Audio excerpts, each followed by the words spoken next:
Attention TV. Ebusia mama wako aba na mensanfa wombra Attention TV. Papa, mame, say nya subscribe ya bo mo na subscribe ate. Iwi a na mi a share button no do. Na san so mi a like na wankasa na ye ko. Ama dwumadi bia ye dibotumi bia no. Awonye first person a wonsa beka. Na share so ama ebusuafo so na eja won so won sa aka bi. Na ba sam na me de na me komo me de na me nyina anye de. Angry Kennedy Agyapong sisi anu wa share de opade oko stand for a NPP presidential candidate no nti obobo modina de NPP fo obesra ho de wonbo modina delegate no oba de won to aba no won fe yi presidential candidate na won yin na ontum no fa edwuma pa onfa mbra na sisi ana o declare dem ne ambition no sisi am wa bobom nyi de enda wakwa na wakọ ni office no wakọ sisa na yi ne receipt no na ade won ma wa ye ni internet no pro setups na ade wade manukura na bia na abohye won na ode ho okọ office cheda ahometo Kennedy tira wa ye basa ona gasa tum hu de sabotage bi ofi na gasa ni party no mu na oraba sisi asama wa pa kan de o se say NPP fo sa munyim na sa mudimi ho agura enka pe secret owo iku no munyina me de nyina baba abotuga na afi so no menyim kwana amatum na mafado a NPP ku no me bre na ase dan na Kennedy okan yo na no pe me CEO o se da men komo edi on penema obi ambedi nka no ho nti no nne wa sa so abetena ne ma twine fini office man da wa ba studio o se nne da ma se me di na gasa na obaka ho asa papa me mo wakwa aba also for your politics and now we dey anya politics na we no kure na mebe no kure na wo beka de da wono na wo beka no todo yeah an Kennedy dey all kan no yo wa me chietie fo ni adofo ani abuchi fo ni am che obibia Attention TV me say kwa na ekwachi amen Ghana had we are almost close to the world amen sana me hunu we are close to the world ye be fani nyina yes na me kan se unya video na wa sha honu akọ odi for metrasa na no kure pepe na meka am se mame Kennedy Agyapong wa be kasa na obi bia ya odi wuru mu kasa ya na wa ifri na ekunwa tonso a ade hye ne pre yes na Kennedy Agyapong so eye ode hye ne bi first aba sika semne yen condemn nipa yen say nipa yen chenyi nipa din be kan so ya kronfo ni nyina dati wa kana Kennedy Agyapong ye de ne ye ka umma Kennedy Agyapong sore wo mahama so pa John Dramani mahama so serious na enye easy no bi a me hu se kan obi a oni Alan fine pa opon won say this season no omo campaign no ye ne edidi atem bi anim but previous one no be say edidi atem and Alan ye nipa obu no ho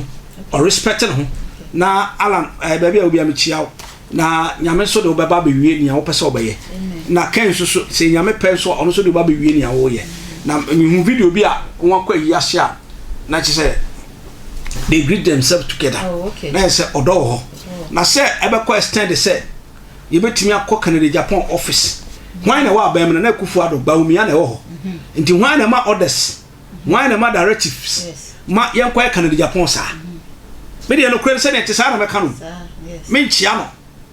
what I say say e bi so yen kotopo so na Kennedy Agyapong so ye dia because Kennedy otumbe ka say sofo we mfiri nyame enen so mi hu no na ma sofo so ma sofo envelope because sofo no comedy wo mo mpa adwuma eba politics di omu firi nyame omu mpa adwuma na na eba politics di omu firi nyame ni asi obraji na bibi asi wo Ghana ana ebe hu say Ghana fo sofo wo ye papa so mo ye papa wo ye be hu enye ni padom na egu ni na ase no na eche so ye sofo obi wo ye timo internet enso nipa nim be na wie no ana ye be hu etimi ni ame pesa be ka chona wo Kennedy Agyapong say ni osunta ka che bia no hu ya hi na se eye Gbawumia ye vice president Alhaji Muhammadu Gbawumia e wo office na kufa do office e na Alhaji Muhammadu Gbawumia so e contest enya ala na be soma nkrofo se ala wa reserve fini post so mo nkono take no what is it e na agric minister so papa akoto afiye enyo na be soma se yen ko hante Kennedy Agyapong ena two papa yi so a ono so pay ara mi refini Kumasi man Kennedy Agyapong enyo na be soma se yen ko sa Alan ne IT guys nko bi ye nan so what I say nemo eye hwan e party nim e kita to me say eye Alhaji Muhammadu Bawumia ene na nakufu ado tie kunwa so nti so obi suma se yen kokohwe Kennedy Agyapong city na ya ye try say be bring down ya papa ni wo no kura bi ye de na dirty work bi wa ye nyama bi abo NPP eni tu no be trans say so odi agora obe condemn part no ko be for obe condemn part no the secret baba bonten me papa Honorable Kennedy Agyapong me bra pani me dey say so wono kura de on famra bonten ene baba Ghana fo hu sam papa ka no kura baba me yet say no ya asofo de no no the bar en say bibia ade na be say ni homo de ya ni de en say na adwuma en say ne honhom ayi ye kura no watime bi company ma Ghana timamufu anya adwuma ni bi ye na Ghana timamufu anya adwuma ni bi ya boso mo say tu na Ghana kro no de mana ufize ni baba ko bokoro no ufize ni baba ko bobosia ni palwa ni da so say Kennedy Agyapong boso mo so bi adwuma nti o na adwuma de boso mo benya bi IT team no mo ho no mo ni say boso mo so benya bi aden adidi and then we can say politics na for politics na time Ghana politics edu politics a na nipa bi apakwa bi so mo be say nipa enu bi no wade ya kan ai John Mama eto no hompi say ni din scan sama ni ho na ye de to no so ye nti Ghana ha na ye vice president be kan say Mama ye incompetent meboa yes ye ti Ghana ha and then electricity auto online o sika ma o be refund ya for sika ma obie ya fa digital e Bawumia enti sende so bi harase Kennedy Agyapong dia metima kan pense ene free sa so no ya papa na kufu ado ne tama so hwan ne eye vice president nti omu mienu no hwan na tete Kennedy Agyapong hwan na soma nkrofo ko na office e ko fa ne nkola ade ko ma papa ndi ya obetena radio so e kasa so mu di akora obe expose NPP big time so what I say nti papa no kura bi a me ka check Honorable Kennedy Agyapong say me simbu ka say me dey say on fa no kura metudwa na Ghana fo so oye credible oyo bi e de o man share so wetimi no kura ba bonten o man yente say asofo na wakota ke obi nim so obi nim free nyame na wakota ya papa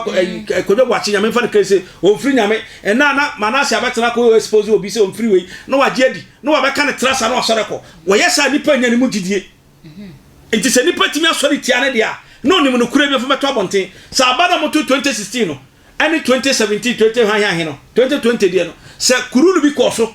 ena ma ya kutitia mama na pa ya hu se mama wini ye na nipa na akotia no ana nipa na fa kwa wasu bon fam eno be ma ya hu se Kennedy Agyapong apa oka no kore ene Ghana sofo nyanso no mu nyina call round seek the blessings of the pastors of this country because of me I don't blame Honorable Kennedy Agyapong I blame the men of God because okoma ti omo paduma ye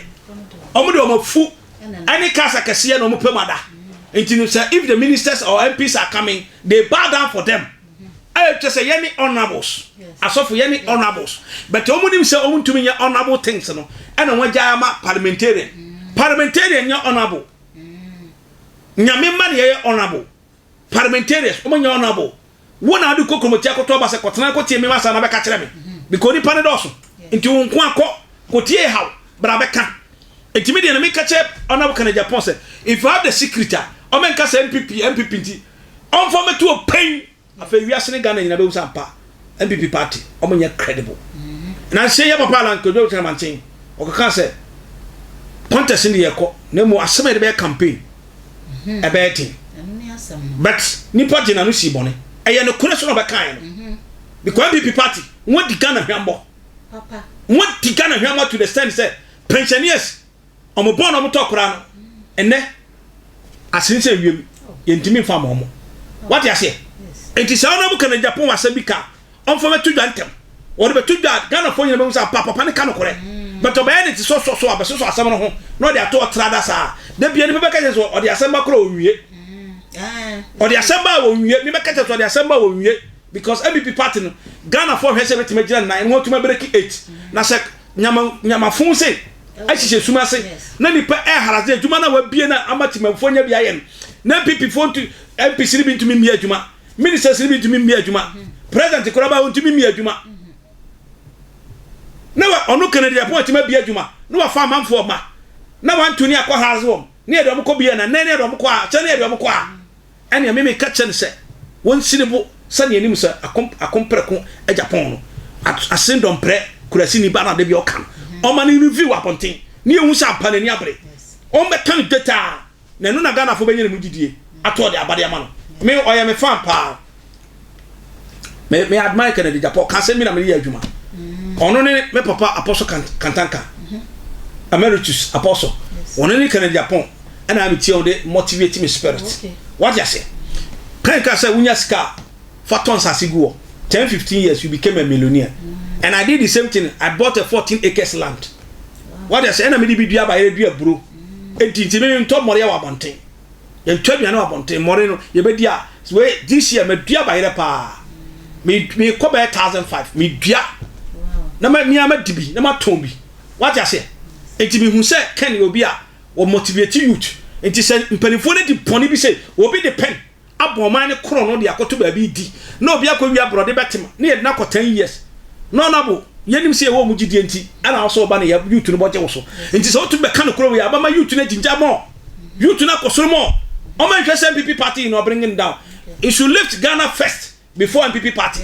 Let's one year sadia they be abeko. Ni ejina ni ejina. And you want to me fan okro ntugade o man fa so na kra ma. Nyam pese be kan no. What's it? Uncle Kennedy, baby, I will be at saying attention TV for the say. Secret be your biano and Cobeya and Fanina Fabrabuano. Damn no Bamagan of when you jizzy pop up a woman. I will see I'm a strawberry. Some made in Canada catch the Indian subscriber. Bombers than a subscriber. Me a share button no do. Name me a like you no so do. No share no kusiasi, no damobeya, ebetiasi, baby. Attention TV ni, equa papa bini. Ma crowd, medawase.